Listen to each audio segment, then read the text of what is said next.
Good morning बच्चों, this is class 7 online video chapter 6 part first. बच्चों हम लोगों ने 5th चैप्टर तक जो है पढ़ चुके हैं। आज हम जो है 6th चैप्टर स्टार्ट करेंगे। और बच्चों अगर 5th चैप्टर का जो है एक्सरसाइज आपको ना मिला हो तो आप कैंपस पे चेक कर लें।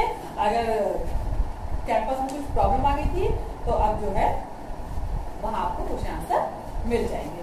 ठीक है, चैप्टर 5 के जिसका भी वर्क ना कंप्लीट हो वो चैप्टर 5 तक अपना वर्क कंप्लीट कर लेगा। और अगर कैंपस में आपको ना मिल रहा होगा तो आप हमसे व्हाट्सएप पे पर्सनली व्हाट्सएप पे कंसल्ट कर लेंगे। ठीक है बच्चों, तो आज हम पढ़ेंगे चैप्टर 6। तो हमारा जो चैप्टर 6 है वो है हीट एंड टेम्परेचर। जैसे कि नाम से पता चल रहा है, हीट मीन्स ऊष्मा एंड टेम्परेचर मीन्स ताप, यानी कि ऊष्मा और ताप। ठीक है बच्चों, हीट एंड टेम्परेचर। तो बच्चों आप मुझे ये बताइए कि हीट किसे कहते हैं? जब किसी भी प्रकार की एनर्जी जो है वो हीट कहलाती है। चाहे वो एनर्जी हमें किसी भी हमने मान लीजिए कोई चीज जलाई है तो सबसे पहले जब कोई चीज जलेगी तो वहां पे ताप आता है, टेम्परेचर आता है, हीट आता है, ऊष्मा आती है। तो हीट जो है जब कोई चीज गर्म होती है, किसी चीज में एनर्जी आ जाती है तो वो हीट कर जाता है, यानी उसमें हीट आ जाता है, उसमें ऊष्मा आ जाती है, ऊर्जा आ जाती है। और उसका जो ऊष्मा का जो मात्रा है वो किस मात्रा में गर्म हो रही है उस मात्रा को, उस मापन को कहते हैं टेम्परेचर या ताप। जैसे कि अगर पानी में हमने मान लीजिए एक भगोने में पानी चढ़ाया गैस पर, गैस ऑन कर दिया तो गैस आने पर क्या होगा कि वो धीरे धीरे गर्म हो गया, उसमें ऊष्मा आने लगी, उसमें हीट प्रोड्यूस होने लगेगा। ठीक, जैसे जैसे हीट प्रोड्यूस होगा वैसे वैसे उसका टेम्परेचर बढ़ता जाएगा। जैसे कि अगर हमने भगोने का पानी पहले रखा और वो मान लीजिए नॉर्मल टेम्परेचर 30 डिग्री सेंटीग्रेड या और थोड़ा कम 25 डिग्री सेंटीग्रेड या 20 डिग्री सेंटीग्रेड टेम्परेचर का हमने वाटर रखा है, फिर जब हमने उसको हीट किया तो जैसे जैसे हीट उसमें आती जाएगी, बढ़ता जाएगा, उसका टेम्परेचर जो है बढ़ता जाएगा। वो 20 से 25, 25 से 30 ऐसे करते करते करते करते 100 डिग्री जब टेम्परेचर पहुंच जाएगा तो पानी उबलने लगता है। क्योंकि किसी भी लिक्विड का एक निश्चित ताप होता है, उस टेम्परेचर पे वो उबलने लगता है। तो जैसे हमारा जो पानी है उसका जो टेम्परेचर है वो है 100 डिग्री सेंटीग्रेड। तो हम लोग जो टेम्परेचर को नापते हैं वो अलग अलग पैमाने में नापते हैं, मींस अलग अलग उसका स्केल होता है। कभी सेल्सियस स्केल होता है या फिर केल्विन स्केल होता है। तो इसको हम इस चैप्टर में आगे पढ़ेंगे। तो टेम्परेचर जो होता है तो हर एक का बॉइलिंग पॉइंट होता है। तो हम ये कह सकते हैं जब किसी भी लिक्विड को हम एनर्जी देते हैं तो उसका टेम्परेचर बढ़ता है और एक निश्चित एक्यूरेट टेम्परेचर पे जो है उसका वो उबलने लगता है। तो हम उसको बॉइलिंग पॉइंट कहते हैं। तो हीट और टेम्परेचर एक दूसरे से क्या है, कनेक्टेड है। जब ऊष्मा बढ़ेगी तो टेम्परेचर बढ़ेगा। ठीक है, तो ऐसे हम किसी सॉलिड को भी देंगे, किसी सॉलिड को भी अगर हम हीट देते हैं तो उसमें ऊष्मा आती है, उसमें एक ऊर्जा आती है, तो फिर उसका क्या होता है, उसका टेम्परेचर बढ़ता है। ठीक है बच्चों, हाँ तो बच्चों हम स्टार्ट करते हैं हमारे चैप्टर के अकॉर्डिंग। देखिए सबसे पहले let get started by the book. Look at the picture given below, write H against the object that are hot और C against those that are cold. नीचे जो पिक्चर्स दिखाई दे रही है उसमें क्या करना है, हमको फिल करना है कि जो ऑब्जेक्ट जो है वो कोल्ड है उनके नीचे सी फिल करना है और जो ऑब्जेक्ट हॉट है उनके नीचे हमें एच फिल करना है।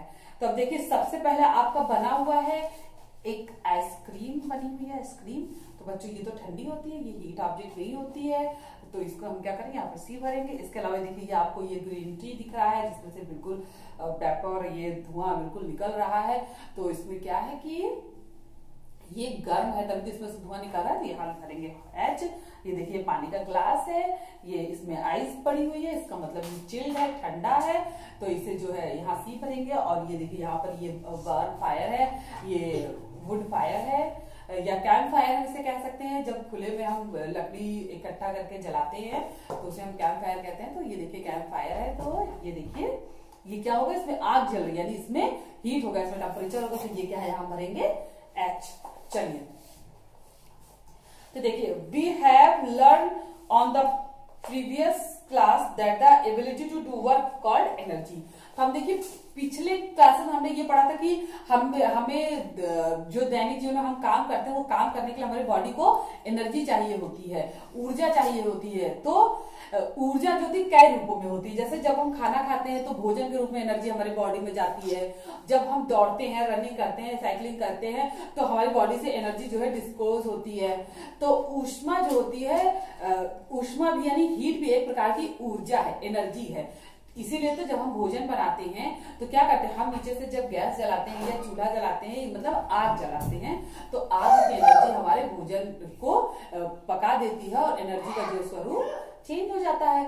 तो एक बात मैं आपको बताऊं कि एनर्जी कभी भी खत्म नहीं होती, वो केवल अपना रूप चेंज कर लेती है। जैसे कि अगर मान लीजिए हमने आग जलाया तो वो एनर्जी आसपास के ठंडक को खत्म करके एनर्जी जो है वातावरण में डिस्पोज हो गई। मीन्स वो एनर्जी खत्म नहीं हुई, उसने अपना स्वरूप चेंज कर लिया। ठीक है, तो अभी आपको ये चीज समझ में आएगा कि एनर्जी कैसे स्वरूप चेंज करती है। देखिए जैसे ऊर्जा जो होती है, जैसे कि हम हवा को नहीं देख पाते हैं, लेकिन हवा जो है हमारे आसपास जो एयर है वो पूरे कमरे में फील होती है, तभी तो हम सांस ले पाते हैं, क्योंकि एयर में ऑक्सीजन होता है और ऑक्सीजन के द्वारा ही तो हम सांस ले पाते हैं। तो जबकि हमें एयर दिखाई नहीं देती है, इसी तरह से एनर्जी जो है वो भी दिखाई नहीं। जैसे कि आप देखिए चैप्टर के according, you might have observed that if you have leave a steel spoon in a glass of hot milk for some time the spoon become warm. Have you ever wondered with this happen. जैसे कि अगर आप एक गर्म glass का दूध आपके पास है, आप उसमें अगर एक स्पून डाल देते हैं स्टील का और उसमें छोड़ देते हैं और फिर थोड़ी देर बाद उस स्पून को जब आप निकालते हैं तो आप देखते हैं कि स्पून भी गर्म हो चुका है। तो स्पून कैसे गर्म हुआ? स्पून जो है, जो दूध की एनर्जी थी, दूध के अंदर जो हीट की ऊर्जा थी, एनर्जी थी, वो क्या हुई, थोड़ी सी स्पून में आ गई। तो क्या हुआ कि स्पून भी गर्म हो गया और जो दूध का टेम्परेचर वो हल्का कम हुआ, क्योंकि जब दूध से ऊर्जा निकल के चम्मच में आ गई, दूध से हीट निकल के चम्मच में आ गया, तो जाहिर सी बात है कि दूध का टेम्परेचर थोड़ा सा कम हुआ होगा। ठीक है, वो उतना ही कम हुआ होगा जितना हीट जो है चम्मच ने ऑब्जर्व किया होगा। ठीक, तो जो हीट है, जो ऊर्जा है, वो फ्लो होती है, गर्म से ठंडे की ओर फ्लो होती है। एनर्जी हमेशा फ्लो होती है गर्म वस्तु से ठंडे वस्तु की ओर। जब हम आग जलाते हैं तो वातावरण, एटमॉस्फेयर ठंडा रहता है। जब हम आग जलाते हैं तो एटमॉस्फेयर को क्या करता है, वो गर्म कर देता है। तो गर्म से ठंडे की ओर एनर्जी जो है वो फ्लो होती है। ठीक है, इसका आप एग्जाम्पल आप देख सकते हैं कि मान लीजिए, इसमें कोई एग्जाम्पल लिखा है नहीं, मान लीजिए कि आपके पास एक आयरन आप प्रेस करते हैं, है ना। तो आयरन जब हीट होता है, जब उसको कपड़ों को प्रेस करते हैं तो देखिए हमारा कपड़ा भी गर्म हो जाता है ना। तो गर्म वस्तु से ठंडे की ओर हीट जाती है। तो ये जो हीट का फ्लो होता है, जो एनर्जी होती है, तो इसे, ये जो एनर्जी गर्म से ठंडे की ओर जाती है, इसे हम हीट एनर्जी कहते हैं। ठीक है, इसे हम हीट एनर्जी कहते हैं और इसको हम जूल में नापते हैं। कि जैसे अगर किसी मान लीजिए हमारे पास एक गर्म लोहे का गोला था, उसको हमने क्या किया, ठंडे लोहे के गोले के साथ में रख दिया, तब तो हमें ये पता है कि गर्म से ठंडे की ओर जाएगी। तो गर्म से जो है हीट एनर्जी हमारा ठंडे गोले की तरफ जाएगी। हमारे पास एक लोहे के दो गोले थे, हमने एक गोले को गर्म किया, फिर उसके साथ जो है दूसरे गोले को भी रख दिया टच करा के। जब हमने टच कराया तो गर्म से ठंडे की ओर हीट जाएगी और ये हीट तब तक जाती रहेगी जब तक कि दोनों गोले का टेम्परेचर बराबर ना हो जाए। ठीक है, तो ये हीट तब तक उस छोटे गोले पे जाती, ठंडे गोले पे जाती रहेगी जब तक कि दोनों का टेम्परेचर बराबर ना हो जाए। ठीक है बच्चों, तो और इसको फिर हम इसको नापते किसमें, जूल में। तो जब दोनों टेम्परेचर बराबर हो जाएगा तो क्या होगा, जाहिर सी बात है कि जब हमने सेम गोले लिए हैं और एक गोला बिल्कुल गर्म है, तो हमने अगर गर्म के समय उसका जो भी टेम्परेचर नापा और जब वो टेम्परेचर वापस आधा चला गया, तो हम ये मानेंगे कि मान लीजिए अगर टेम्परेचर 100 था गोले का और फिर जब दूसरा हमने ठंडा गोला साथ में रखा तो दोनों का टेम्परेचर 50-50 हो गया, तो हम ये कहेंगे कि 50 जूल एनर्जी जो है वो दूसरे गोले ने ऑब्जर्व कर ली। ठीक है। तो इसका एसआई यूनिट जूल है, हम इसे क्या नापते हैं, जूल में। जैसे कि हमारी लंबाई हम मीटर में नापते हैं, लिक्विड को मिलीलीटर में नापते हैं या लीटर में नापते हैं, और लंबाई को मीटर में नापते हैं, मिलीमीटर किलोमीटर में नापते हैं, वैसे ही एनर्जी को जूल में नापा जाता है। कोई भी एनर्जी जो होगी वो जूल में नापी जाएगी, उसका मात्रा क्या होगा बच्चों, जूल, ध्यान रखना, ठीक है। तो an object becomes warm when heat energy flows into it and becomes cold when less heat energy flows out of it. Sun is the natural source of heat energy on the earth. तो बच्चों जब कोई भी energy गर्म से ठंडे की ओर जाएगी, हीट एनर्जी फ्लोज होगी, तो दूसरा वस्तु भी गर्म हो जाएगा, ठीक है।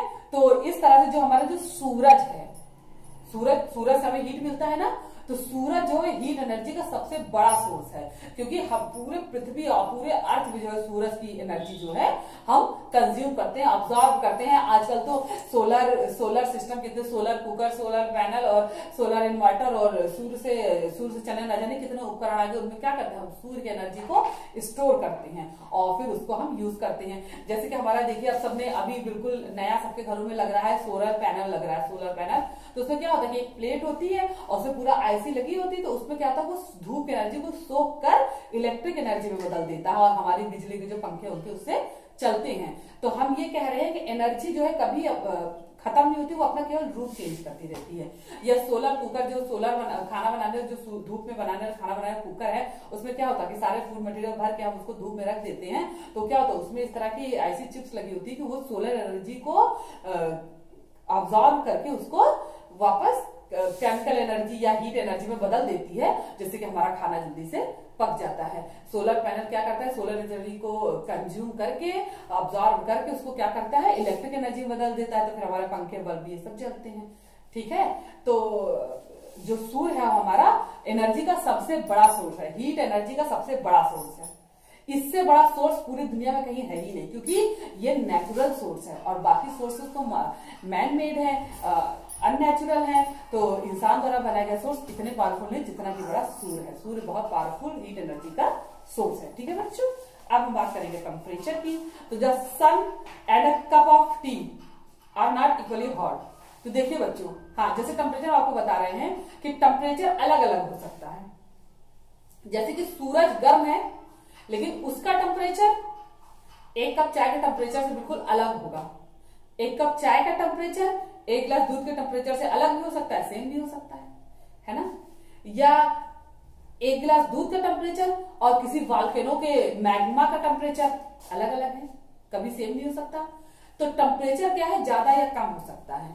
तो जितने भी हमारे लिक्विड हैं या जितने भी सॉलिड हैं, मेटल्स हैं, तो इन सबका एक मेल्टिंग पॉइंट या बॉइलिंग पॉइंट होता है। लिक्विड का क्या होता है, बॉइलिंग पॉइंट होता है। जब लिक्विड को हम इतना टेम्परेचर दे दें कि एक सफिशिएंट टेम्परेचर उसके मॉलिक्यूल्स क्या होते हैं, दूसरा स्टेट अपना चेंज करने लगते हैं। जैसे कि हम पानी को 100 डिग्री सेंटीग्रेड पर अगर उबालेंगे तो पानी जो है वो लिक्विड स्टेट छोड़कर गैसेस स्टेट में यानी वेपर बनने लगता है, गैसेस स्टेट में चेंज हो जाता है। तो टेम्परेचर के अकॉर्डिंग जो है वस्तु की अवस्था चेंज होती है। या मान लीजिए कोई मेटल है, जैसे कि हमारा आयरन है, तो उसको जब हम बहुत हीट करते हैं तो एक टेम्परेचर ऐसा आता है कि आयरन जो है सॉलिड से लिक्विड में चला जाता है, लिक्विड स्टेट में हो जाता है।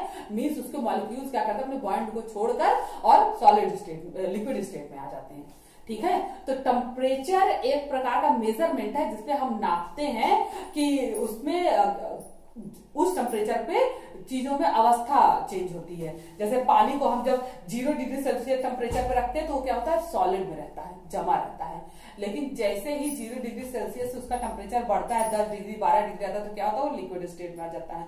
फिर टेम्परेचर बढ़ते बढ़ते बढ़ते बढ़ते जब 100 डिग्री सेंटीग्रेड पे पहुंचता है तो वो क्या होता है, गैसेस स्टेट में चला जाता है, वेपर बनने लगता है, ठीक है। तो टेम्परेचर एक मेजरमेंट है, टेम्परेचर एक मेजरमेंट है, ठीक है। The sun and the cup, ये आपको बताया। There is a difference in the degrees of hotness or coldness of things maintained above that be sense। तो हम छू कर भी पता लगा सकते हैं कौन चीज ज्यादा गर्म है, कौन चीज ज्यादा ठंडी है, लेकिन उसको हम एक्यूरेट मापन क्या करेंगे, उसको किसी स्केल से नाप के ही बताएंगे, है कि नहीं। तो we often touch object to decide how hot or cold they are, but is our sense on touch reliable? Let us perform a simple activity to understand this। तो देखिए जैसे कि हम ये तो पता कर सकते हैं कि चीजें गर्म है या ठंडी, लेकिन हम एक्यूरेट टेम्परेचर नहीं बता सकते हैं। इसी के लिए देखिए यहाँ पर 3 बॉल में, एक में लिक्विड, एक में आइस बर्फ का पानी, एक में पानी और एक इसमें एक में बर्फ का पानी है, एक में पानी, एक में बर्फ का पानी और एक में गर्म पानी रखा गया। तो हम इन्हें छू के बता ही सकते हैं कि कौन बहुत कोल्ड है, कौन नॉर्मल टेम्परेचर है और कौन सा हॉट है, लेकिन हम उसका एक्यूरेट टेम्परेचर कभी नहीं बता सकते हैं। हम फील करके एक्यूरेट टेम्परेचर नहीं बता सकते हैं, ठीक है। तो as shown the above activity, जैसे इसमें दिख रहा है कि तीनों टेम्परेचर है, हमको छू कर बता तो सकते हैं कि ये थोड़ा गर्म ठंडा है, लेकिन ये हम उसका एक्यूरेट टेम्परेचर नहीं बता सकते। तो बच्चों एक्यूरेट टेम्परेचर बताने के लिए हमें कुछ चाहिए होगा। तो एक्यूरेट टेम्परेचर बताने के लिए सभी जानते हैं थर्मामीटर आता है, वो टेम्परेचर को नापता है। थर्मामीटर जो एक आप उसे एक ऑपरेटस कह सकते हैं, उस टेम्परेचर को नापता है। ये देखिए थर्मामीटर,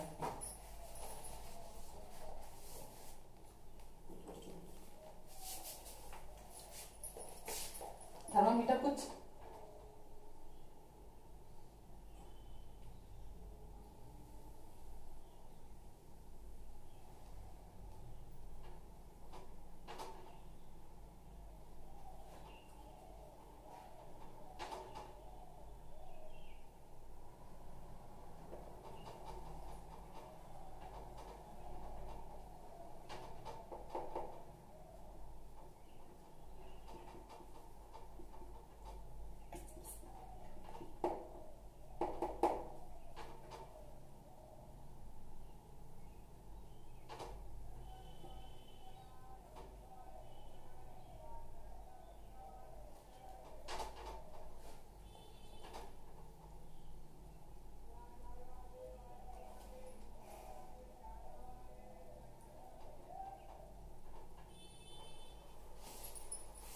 देखिए थर्मामीटर कुछ इस टाइप का ऑपरेटस है बच्चों, आपकी बुक में भी बना है। ये देखिए थर्मामीटर कुछ इस टाइप का ऑपरेटस है ये, ठीक है। तो ये जो है 3 पार्ट में डिवाइड रहता है, ठीक है। पहला पार्ट इसका है बल्ब। ये बल्ब है इसका, ये क्या करता है, किसी भी ऑब्जेक्ट को, हॉट या कोल्ड ऑब्जेक्ट को क्या करता है, सेंस करता है। ये हॉट या कोल्ड ऑब्जेक्ट को पहचानता है कि कितने, ये यहां से हम इसको, किसी ऑब्जेक्ट को अगर हमें सेंस करना हो तो हम उसको, इसके बल्ब को इस तरह से ऐसे टच करा के देखते हैं, ठीक है बच्चों।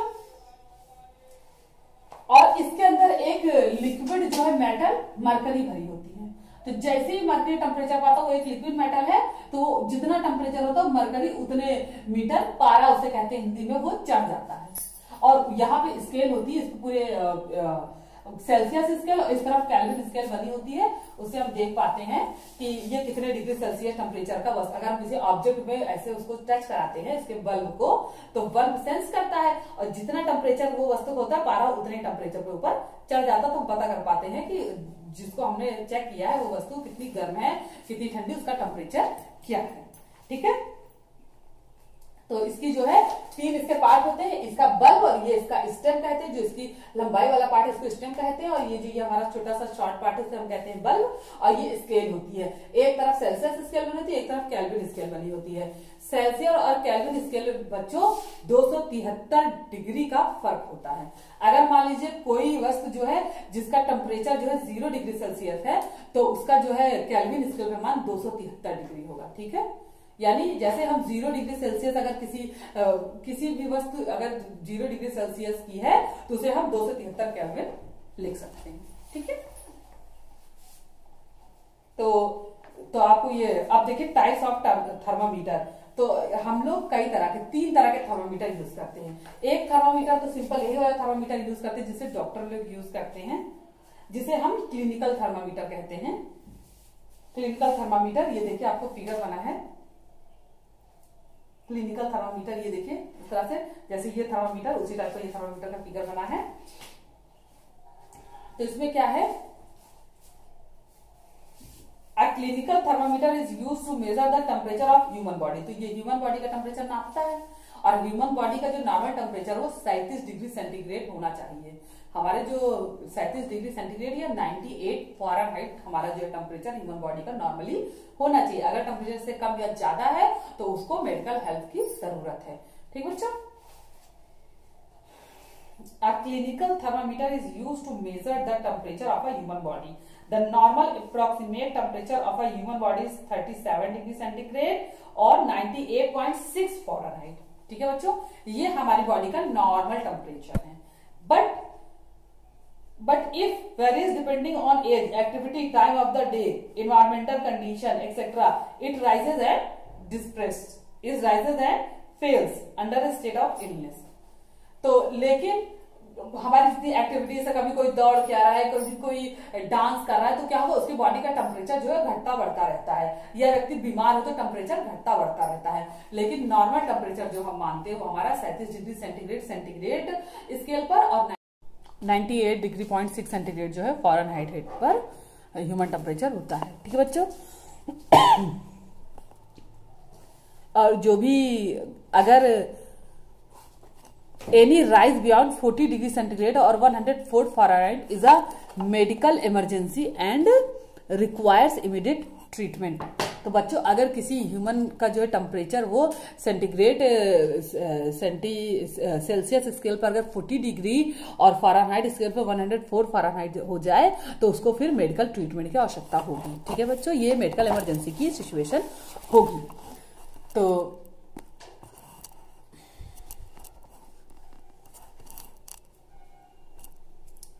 the capillary tube of a clinical thermometer has a ink or bend that does not allow the mercury to flow back into the bulb। तो जो ये जो थर्मामीटर है इसमें जो बल्ब है ये क्या है कि ये इसकी जो कैपिलरी है ये वाली ये बैंड करती जाती है, इंक से बैंड करती जाती है। इसे इंक मीन्स KIN के इंक जो होता है वो एक प्रकार का बॉन्डिंग मटेरियल है, तो उसको जो है बैंड कर दिया जाता है, इसको बंद कर दिया जाता है। ठीक है बच्चों, जिससे कि मरकरी जो है वो वापस। This is the reason why we have to shake the thermometer before taking a new reading that keeps series and mercury back into the bulb. इसीलिए हम जब अगर किसी एक व्यक्ति का टेम्परेचर नापते हैं और दूसरे का नापना होता है तो हम उसको क्या करते हैं, शेक करके हिलाते हैं, जिससे कि जो है पारा जो है, जो मरकरी है वो हमारा बल्ब में वापस आ जाए। ठीक है, while using the clinical thermometer the following precautions should be taken. जब हम क्लिनिकल थर्मामीटर का यूज करें तो हमें क्या क्या प्रिकॉशंस लेने चाहिए। It should be insured that before use the mercury level is below 35 degree centigrade और 95 फ़ारेनहाइट। तो जब भी चेक करने से पहले हम ये जरूर देख लें कि जो स्केल पर जो टेम्परेचर है वो 35 से नीचे और 95 फ़ारेनहाइट से नीचे रहे। फ़ारेनहाइट स्केल पर 95 से और सेल्सियस स्केल पर 35 से नीचे रहे। The thermometer should be read keeping and level of mercury along the line of site. तो उसको पढ़ते समय बिल्कुल मरकरी की साइड पर एकदम एक्यूरेट रीडिंग पर पढ़ना चाहिए। The thermometer should be handled with care. Thermometer को बच्चों की ये ग्लास ऑब्जेक्ट होता है तो बहुत ही ज्यादा हैंडल विथ केयर आइटम होता है, बहुत ही नाजुक आइटम होता है, तो इसको बहुत ही ज्यादा केयर से यूज करना चाहिए।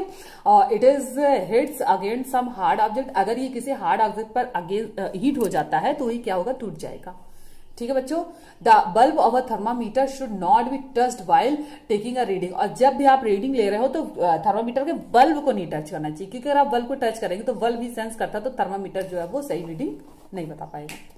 उसके बाद हमारा डिजिटल थर्मामीटर। तो बच्चों हमारे जो डिजिटल थर्मामीटर उसमें स्केल नहीं होता है, इसमें ये अपने आप यहाँ पर डिजिटल और फ़ारेनहाइट स्केल पर 1 by 1 रीडिंग बताता रहता है। ठीक है, nowadays electronic thermometers called digital thermometer are widely used for measuring temperature. तो इसमें क्या है बच्चों की हमें इसमें समझने में गलती नहीं हो सकती, ये बहुत ज्यादा एक्यूरेट रिजल्ट देता है। These do not contain mercury, hence there is no risk of mercury being released on breakage. इसमें मर्करी नहीं होता है तो ये मर्करी के रिलीज और ब्रेक होने या मर्करी के सही स्केल पर ना होने की किसी तरह का इसका खतरा नहीं रहता, और ये एकदम एक्यूरेट टेम्परेचर बताता है। इसका भी बनावट वैसा ही होता है, देखिए बल्ब और स्केल, और इसमें 1 मीटर बीच में लगा होता है जहां पर पॉइंट्स शो करते हैं कि कितना टेम्परेचर जिस ऑब्जेक्ट को हम नाप रहे हैं उसका टेम्परेचर कितना है। ठीक है, तो ये डिस्प्ले ये यहाँ पर डिस्प्ले पे दिखाता रहता है। उसके बाद हमारा ये लेबोरेटरी थर्मामीटर। तो बच्चे ये भी हमारे क्लिनिकल थर्मामीटर के जैसे एक थर्मामीटर है, लेकिन इसका साइज जो है क्लिनिकल थर्मामीटर से बड़ा होता है, ये पतला होता है और सेम उसका भी डिजाइन होता है, बल्ब स्केल और बल्ब और स्टेम और स्केल। ठीक है बच्चों, तो as the name suggested laboratory thermometer जो है, अब नेम से आपको पता चल रहा है कि ये लैब में यूज होता है। जब लैब में लेबोरेटरी वाले कामों में, यानी कि लेबोरेटरी जहां पर हमें ज्यादा बड़े चीजों का टेम्परेचर या बार बार टेम्परेचर नापना होता है, वहां पे हम इसका यूज करते हैं। ठीक है, the range of temperature that laboratory thermometer can measure in between -10 degree centigrade to 110 degree centigrade. तो जो लैब टेम्परेचर होता है उसमें हम -10 डिग्री से 110 डिग्री सेंटीग्रेड तक जो है मेजर कर सकते हैं, यानी 120 डिग्री सेंटीग्रेड इसमें मेजरिंग स्केल बनी होती है। ठीक है, और इसको यूज करने में वही सावधानियां हम रखेंगे जो हमारे केमिकल थर्मामीटर, क्योंकि ये सभी ग्लास ऑब्जेक्ट जो है ये गिरने पर तुरंत टूट जाते हैं। Handle the temperature with care, इसको केयर से यूज करना पड़ेगा, केयर से हमको इसको हैंडल करना पड़ेगा, क्योंकि ये सभी ग्लास ऑब्जेक्ट हैं और बहुत ज्यादा नाजुक होते हैं। Do not hold the thermometer by the bulb, और कभी भी बल्ब से थर्मामीटर को नहीं पकड़ना चाहिए। जितना हम प्रिकॉशन क्लिनिकल थर्मामीटर में लेंगे बच्चों, वही हम लेबोरेटरी थर्मामीटर को यूज करने में लेंगे। The bulb should be surrounded from all side by the substance of which the thermometer to be measured. और जब भी हम कोई चीज मेजर्ड करें तो बल्ब जो पूरे थर्मामीटर के ऑब्जेक्ट को टच करनी चाहिए। The bulb should not touch the surface on the container, ऐसे कंटेनर वगैरह के सरफेस से नहीं टच करना। जब हम मान लीजिए किसी कंटेनर में रखे लिक्विड को या कोई बॉइलिंग लिक्विड को अगर हम मेजर कर रहे हैं, तो कभी भी उसके कंटेनर के सरफेस से नहीं इसको टच करना चाहिए। ठीक है बच्चों,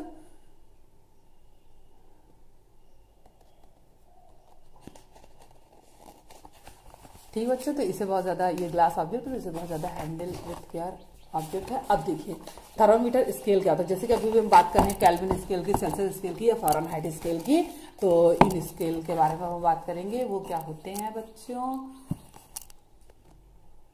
ये देखिए थर्मामीटर स्केल। तो अब हम पढ़ेंगे thermometer scale. Temperature is measured using different temperature scale. तो कोई भी एक टेम्परेचर सेल्सियस स्केल पे उसका मान अलग, केल्विन स्केल पे उसका मान अलग और फ़ारेनहाइट स्केल पे उसका मान अलग अलग होगा। ठीक है, लेकिन उसमें एक निश्चित एक एक्यूरेसी होगी। जैसे कि 0 डिग्री सेल्सियस को हम 273 डिग्री सेंटीग्रेड मान सकते हैं, तो वैसे ही फ़ारेनहाइट में भी उसका कुछ मान होगा। तो ऐसे ही 1 डिग्री सेंटीग्रेड को हम 274 केल्विन मानेंगे। ठीक है बच्चों, तो उसका एक निश्चित एक्यूरेसी के साथ ही हम उसको चेंज करते हैं।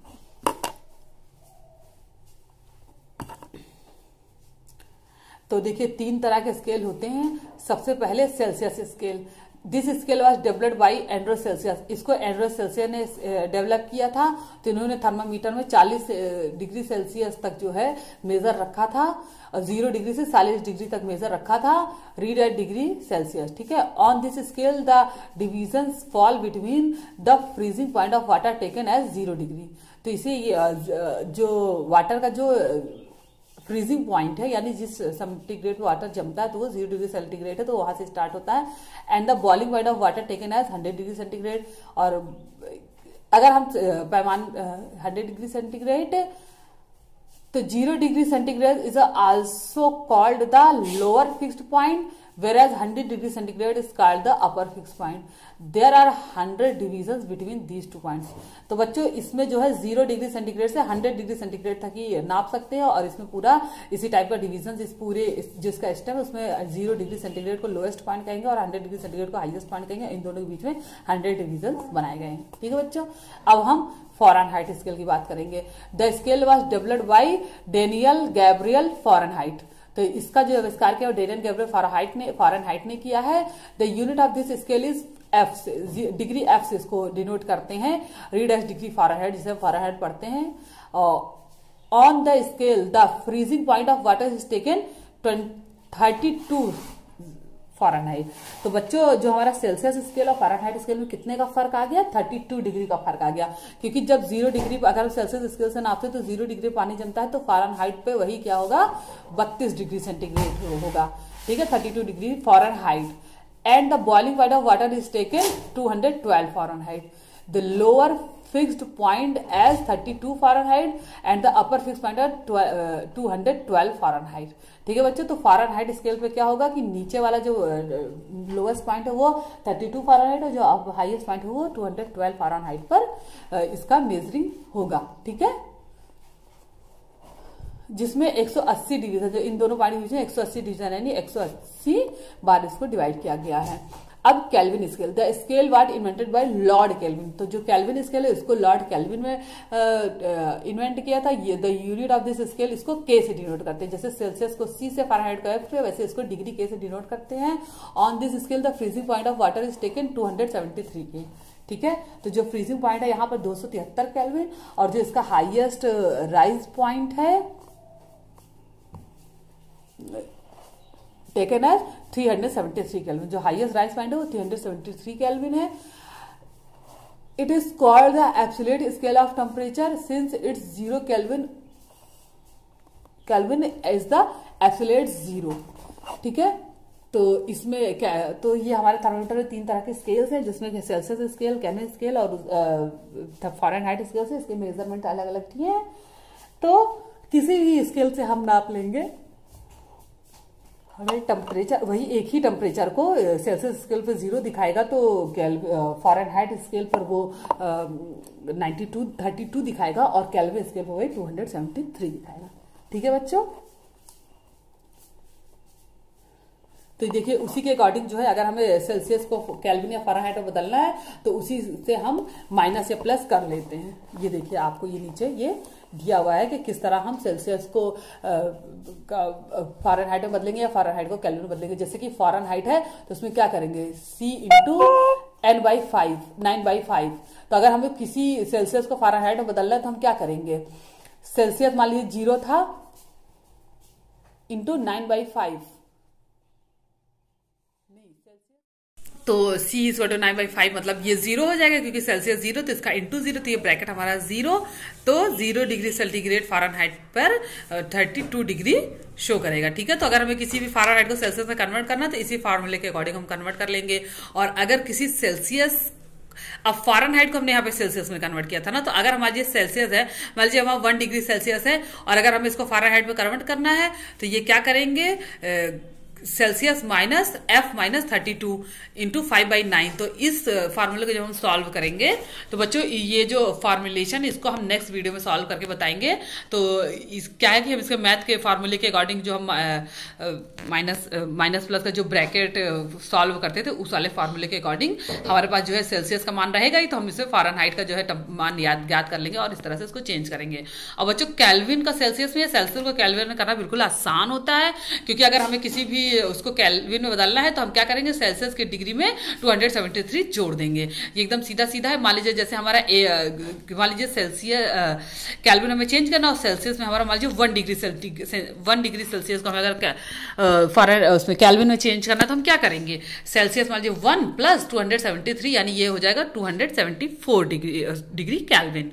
ठीक है, तो केल्विन वाला बिल्कुल आसान है। और अगर मान लीजिए हमें किसी सेल्सियस केल्विन को सेल्सियस में बदलना है तो हम क्या करेंगे, केल्विन में से 273 माइनस कर देंगे, हमारा सेल्सियस स्केल पर उसका मान आ जाएगा। और ये जो इसका फार्मूलेशन है इसको व्हाइट बोर्ड पे जो है नेक्स्ट वीडियो में सॉल्व किया जाएगा।